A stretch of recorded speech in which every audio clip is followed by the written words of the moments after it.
WordPress faced almost 90,000 attacks every minute. Yes, it is a staggering number, but that also shows that how important it is for you to secure your WordPress-based website. Today, let's learn different ways of securing your site.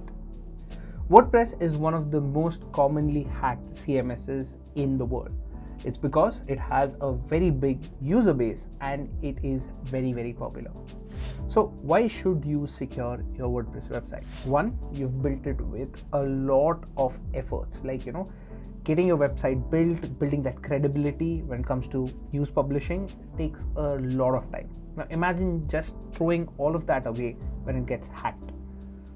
People's data. So for example, if you have users logging in to access content or have profiles created so that their content gets served to them efficiently, these details can leak out. So your user's email ID, name, and other contact details might also leak out. On top of it, ransomware is another common reason why WordPress websites get hacked. So hackers take over the website, demand ransomware, and only then release it. Downtime can be another. If your website's hacked and goes down, you're going to lose out on traffic at that point. You're also going to lose out on revenue. A hacking event can also have SEO impacts. So when it's down, of course, Google's not going to send any traffic. So for example, if a hacker does post different content, or worse, delete your existing content, that will become an issue and will have long-term implications. So we always recommend people to back up their WordPress-based website. If you haven't done it, I have created a video on it and I will recommend you to check it out right now. So now that I have informed you about all the different harms that are possible when your WordPress website gets hacked, how do you secure it? Let's learn that today. So one of the first things that you should do is update your WordPress instance regularly. Now, a lot of people I know fear updating WordPress because they fear something would break, some plugin would not work properly, some theme might glitch, but it is essential to update your WordPress. You can use a staging approach. Say for example, you can update your staging instance to check how everything works, and once all of it is checked out, you can move back to your live website, but updating it is mandatory. So what happens is when WordPress finds vulnerabilities in its code or finds glitches or finds exploits that hackers can use to get in, they patch it efficiently. If your WordPress instance is not updated, you miss out on all these fixes. Now, I'll show you how you can check what version of WordPress you're running and which is the latest version. How to check the version of WordPress you're running.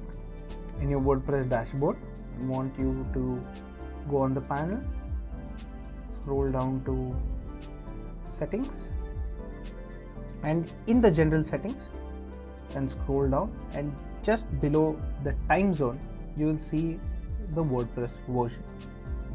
Now my website is running on WordPress version 6.4.2, which is the recent version.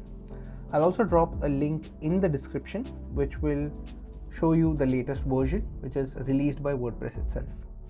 Now the second thing you can do is use unique usernames and password combinations to secure your site. Now it's very common that people use the username as admin and the password, you guessed it, admin or password. So it's very easy to hack websites that use very basic or very commonly known username and password combinations. Like 8% of WordPress website hacks are found to use very generic ones. So passwords like 123 or even QWERTY, just a simple, it's very easier to enter, but it's not at all safe. So you can use a combination of a very strong password. You can use an alphanumeric password with capital letters and symbols as well. And in case you are wondering about forgetting this, you can use password managers such as LastPass and 1Password. This will help you have access to your website and make it harder for hackers to get in. The third point is enabling two-factor authentication. So two-factor authentication adds an extra layer on top of your username and password. Say for example, you have a very unique username and a very strong password. If it gets compromised, someone can get access to your WordPress website. But if you have a additional layer on top of it with two-factor authentication, what it does is it will require a 6-digit code to be entered after the username and the password to access the website. This makes it a little bit harder. Now, almost 99.9% of websites that get hacked don't have two-factor authentication enabled. Now, it's very easy, and I have created a video to help enable two-factor authentication on WordPress. Do check it out. Now, the fourth thing that you can do to secure your website is take regular backups of it.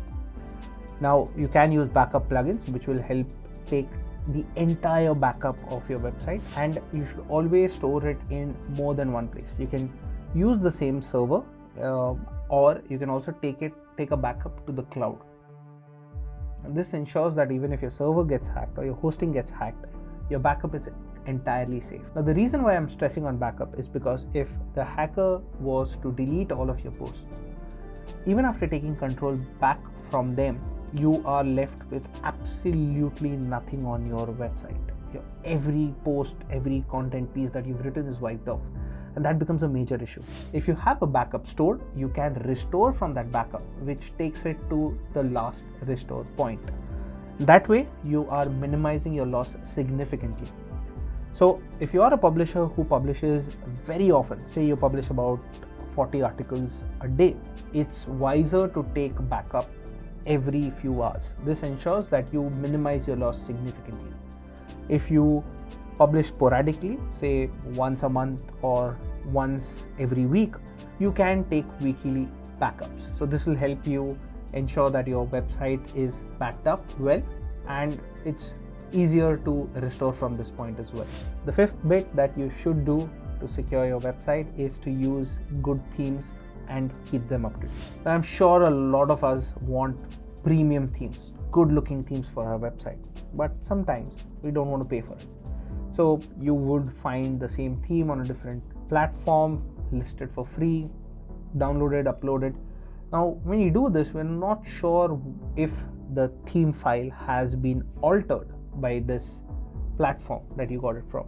Even if you were to get it from someone else that you might not trust completely, even if it's free, you don't really know if the code has been changed and if you can lose access to your site or have some or the other issue pop up. So using themes from credible sources or from direct sources is something that I would highly recommend for you as a best practice to secure your website. Now, I'm talking about WordPress security, and the most common thing to do is install a plugin. It's WordPress after all, right? So security plugins can help you find vulnerabilities. After you install them, you can put in your URL and find vulnerabilities on your WordPress website and act on it accordingly before a hacker gains access. Some of the most popular security plugins are Jetpack, All-in-One Security, Security Ninja. You can check them out. Now, if you've covered all these points that I've talked before, there's one more thing that you can do. You can limit the amount of login attempts. A hacker were to find your login page, they would try to brute force it by using multiple username and password combinations. What happens is when you limit these attempts, you make the hacking process longer and tedious, which can also be demotivating for a hacker to pursue it and hack in. So you can limit the amount of login attempts for your website, and there are multiple plugins that you can use for it. Some popular instances are Login Lockdown and Malcare. These plugins can help you put a limit on the login attempts. You can also change your login URL in order to make your website secure. Now, for a WordPress website, it's very common to have /wp-admin as the login page. Now, this is the default one, and not a lot of publishers change it.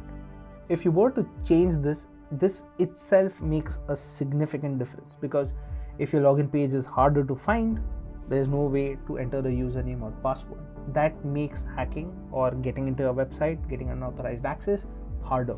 To do this, you can use plugins such as WPS Hide Login or Admin Login URL to change your login URL.